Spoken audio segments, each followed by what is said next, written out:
لوگوں نے بیٹھ کر مشاورت کی، مکے کے سرداروں نے، کہ معاذ اللہ ثم معاذ اللہ فتنہ کافی پھیلتا جا رہا ہے۔ کون وہ شخص ہے جو محمد رسول اللہ کو شہید کرے گا؟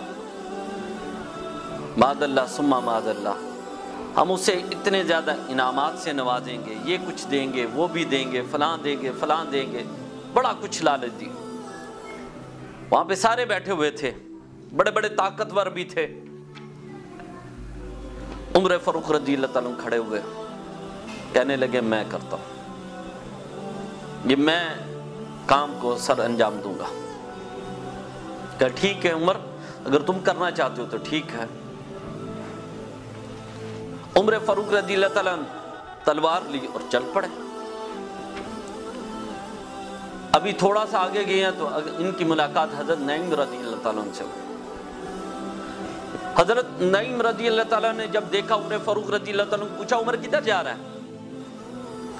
کہا ایک بہت بڑا فتنہ پھیلا ہوا ہے اور بڑھتا ہی چلا جا رہا ہے، آج اس فتنے کو ہمیشہ کے لیے ختم کرنے کے لیے جا رہا ہوں۔ بعد اللہ سبحانہ، کیا عمر تیری نیت اچھی نہیں لگ رہی، کہاں جا رہا ہے؟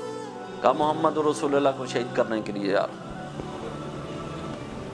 حضرت نعیم رضی اللہ تعالیٰ غصہ آ گیا، آپ نے کہا تم ان کا کیا مقابلہ کرتے ہو، پہلے میرے ساتھ تو لڑ کے دیکھ۔ عمر فاروق رضی اللہ تعالیٰ حضرت نعیم رضی اللہ تعالیٰ کو مخاطب ہو کر کہتے ہیں لگتا ہے تم بھی اپنے بابا دادا کے دین کو چھوڑ کر دین اسلام میں شامل ہو گیا، ان سے تو بعد میں نپٹوں گا، پہلے تم سے نپٹ لیتا۔ تلوار نکالی، آپس میں لڑنا شروع ہو گیا۔ اب ادھر سے ادھر وار ہو رہا ہے، ادھر سے ادھر وار ہو رہا ہے۔ اب وار کے درمیان ہی حضرت نعیم رضی اللہ تعالیٰ نے کہا عمر تم نے ان کی کیا خبر لینی ہے، تم نے ان کی کیا خبر لینی ہے، پہلے جاؤ اپنی بہن کا گھر تو دیکھو، تمہاری بہن بھی مسلمان ہو چکا ہے، تیرے بہنوئی بھی مسلمان ہو چکا، دونوں مسلمان ہو چکے ہیں۔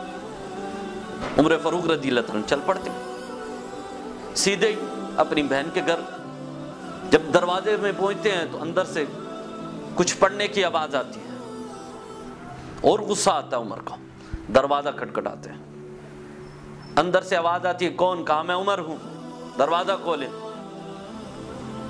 آپ کی ہمشیرہ فاطمہ بنت خطاب ڈر گئی، آپ کے بہنوئی وہ بھی ڈر گئے، دونوں ڈر گئے کہ عمر آیا ہے اور غصے میں ہے، لگتا ہے اسے پتہ چل گیا ہے اب ہماری خیر نہیں۔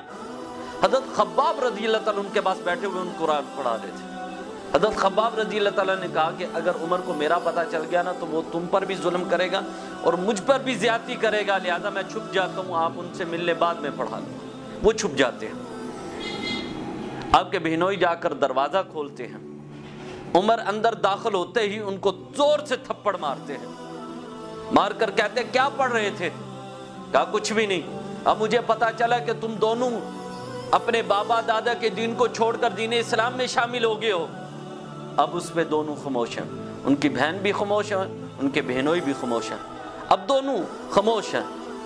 جب خاموشی دیکھی تو عمر فاروق رضی اللہ تعالیٰ نے مارنا شروع کر دیا اپنے بہنوئی کو، ان کے سینے پہ بیٹھ گئے، پے در پہ ان کو مکے مارے، جو ہے چانٹے لگا رہے ہیں۔ ان کی ہمشیرہ آگے بڑھتی ہے، کہتے ہیں عمر چھوڑ دو اسے۔ عمر فاروق رضی اللہ غصے میں آ کر اپنی ہمشیرہ کو بھی زور سے ایسے ہاتھ مارتے، وہ پیچھے گرتی ہیں، ان کے منہ سے اور ان کے ناک سے خون آنا شروع ہو جاتا ہے، ان کے بہنوئی کے ناک سے بھی اور منہ سے خون آنا شروع ہو جاتا ہے۔ پھر بہن بھی کس کی بہن ہے؟ عمر فاروق رضی اللہ تعالیٰ کی، جا کر پکڑا ہاتھ عمر فاروق رضی اللہ تعالیٰ، کہا عمر کیا کرتا ہے، یہ ہاتھوں سے اور پاؤں سے کیوں مارتا ہے؟ مارنا ہے تو تلوار سے مار، اگر ٹکڑے کرنے تو کر دے، لیکن عمر ایک بات یاد رکھ لینا، اگر تو ٹکڑے بھی کر دے گے تو پھر بھی ہم دین سے ہٹنے والے نہیں ہیں، سبحان اللہ، سبحان اللہ، ہم دین سے ہٹنے والے نہیں ہیں۔ یعنی دل کے اندر اتر گئی، دل کے اندر اتر گئی، ایسی اتری، چوٹ لگی، پیچھے ہٹ گئے۔ کہا بہن مجھے بھی بتاؤ کیا پڑھ رہے تھے، وہ کون سی کتاب ہے؟ تو عمر فاروق رضی اللہ تعالیٰ کی ہمشیرہ نے کہا کہ نہیں عمر ایسے نہیں، جاؤ پہلے غسل کرو، غسل کرنے کے بعد نیک کپڑے پہنو، نیک کپڑے پہننے کے بعد میرے پاس آنا، پھر تمہیں قرآن پاک کو ہاتھ لگانے دوں اور پھر تمہیں قرآن سناؤں۔ عمر فاروق رضی اللہ تعالیٰ اسی وقت یہ دل کے اندر عشق جوش مارنے لگ گیا، اسی وقت غسل کیا، کپڑے پہنے آگے۔ اتنی دیر کے اندر حضرت خباب باہر نکلے۔ حضرت خباب رضی اللہ تعالیٰ عنہ کا عمر تجھے مبارک ہو، کل ہی آقا نے تمہارے حق میں دعا کی تھی۔